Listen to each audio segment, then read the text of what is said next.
பச்சை மண் பதுப்பிலே பழுப்பதிந்த வேட்டுவன் நிச்சலும் நினைந்திட நினைந்த வண்ணம் ஆயிடும். பச்சை மண் இடிந்து போய் பறந்து தும்பி ஆயிடும். பிச்சர்கள் அருகிலே பிராணி ஏற்றும் கோலமே. இந்த பிராணன் ஒரு அற்புதமான ஒரு கோலம் உருவாக்குது. கோலம் என்றால் ஒரு உருவத்தையும் உண்டாக்குது பிராணன். எப்படி? பச்சை மண் பதிப்பிலே பச்சை மண்ணை கொண்டு வந்து செம்மண்ணு களிமண்ணை கொண்டு வந்து அந்த இடத்துல வைக்குது.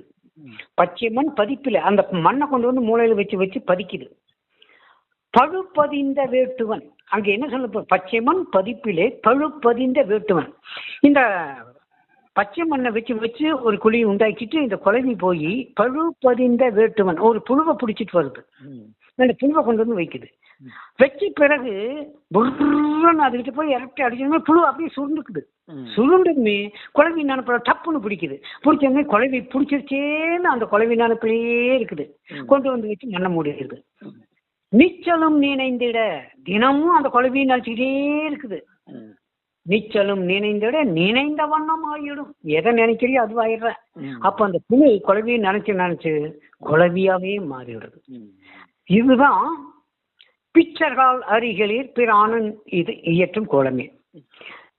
பிச்சர்கள் என்றால் அறியாமையில் இருக்கக்கூடிய மாந்தர்களே, நீங்கள் அறிய மாட்டீர்கள் இந்த பிராணன் இயக்கும் கோலமே.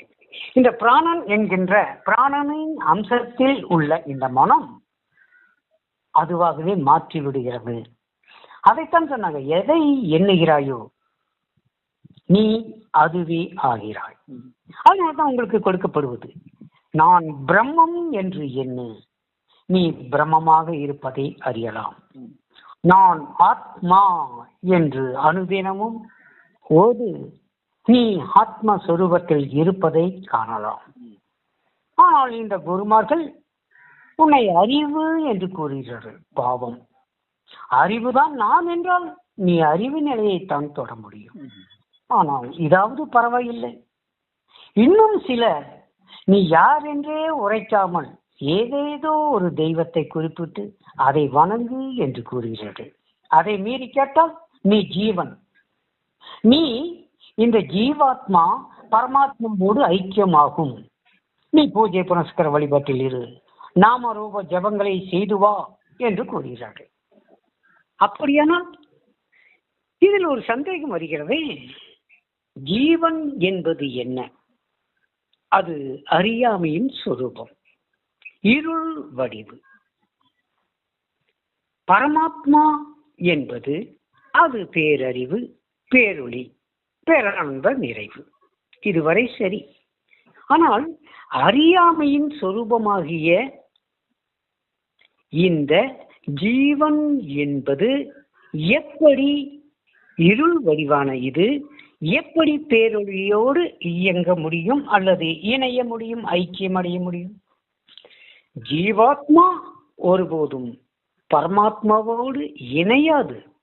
ஏனென்றால் இந்த ஜீவன் தன்னை பரமாத்மா ஸ்வரூபம் என்னும் தெளிவு அல்லது ஞானம் வந்தால் மட்டும்தான் தான் பரம்பொருளோடு ஐக்கியம் அடைதல் என்பது அதுவாக இருப்பதை பார்ப்பது என்பதாகிறது.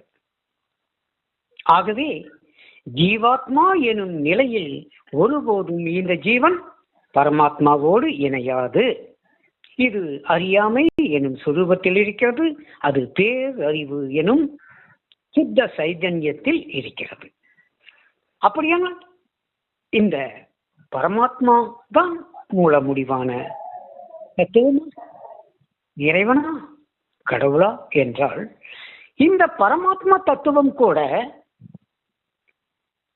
மாயை என்கின்ற தத்துவத்தில் இருந்து வெளிப்பட்டதுதான். இந்த மாயை எதிலிருந்து உண்டானது? இந்த முக்குண மாயை என்பது பரபிரம்மத்தில் இருந்து தோன்றியது அல்லவா? பரபிரம்மம் என்பது பிரம்மத்தின் அம்சம். ஆகவே இந்த பிரம்மத்தில் இருந்துதான் அனைத்தும் வெளிப்படுகிறது என்றால் பிரம்மத்தில் தானே அனைத்தும் ஒடுங்குகிறது. ஆகவே இந்த பரமாத்மா ஜீவாத்மா என்பதும் கூட மாயைக்கு உட்பட்ட ஒன்றுதான். அப்படியானால் மாயைக்கு உட்பட்ட இவர்கள் யார்? 84 நூறாயிரத்தில் உறும் பொருளாகிய இந்த உயிர் அல்லது ஆத்மா உண்மையில் எதுவானது? அது அதுவானது. எதுவானது? அதுவே ஆனது. அது என்றால் ஓர் நானும் ஓருருவும் ஒன்றும் இல்லாத அது ஆதி. அதுவே அனாதி. அதுவே மூலம். அதுவே முடிவானது. அதிலிருந்துதானே மூல பிரகிருதி தோன்றுகிறது. அந்த மூல பிரகிருதி தானே பரபிரம்மா சொரூபமாகிறது. அதிலிருந்து தானே மாயை. அந்த மாயையில்தானே காலத்துவம், மகத்துவம், அகங்கார தத்துவங்கள் என்ற தத்துவங்கள் வெளிப்படுகிறது. இந்த தத்துவங்கள் தானே பரமாத்மா சுரூபமாக ஈஸ்வர காரண சரீரத்தை கொண்டு படைக்கும் தொழில் செய்யும் இறைவனாக கூறப்படுகிறது. இரணிய கர்ப்பர், பிரஜாபதி என்பதெல்லாம் இதனுடைய நாமங்களே. ஆனால் ஓர் நாமம் ஓர் உருவம் ஒன்றுமில்லாது அதுதான். அதற்கு நாம் வைத்த பெயர் தான் பிரம்மம். அதற்கு அப்பால் எதுவுமே இல்லை. அதிலிருந்து தானே அனைத்தும் தோற்றம்.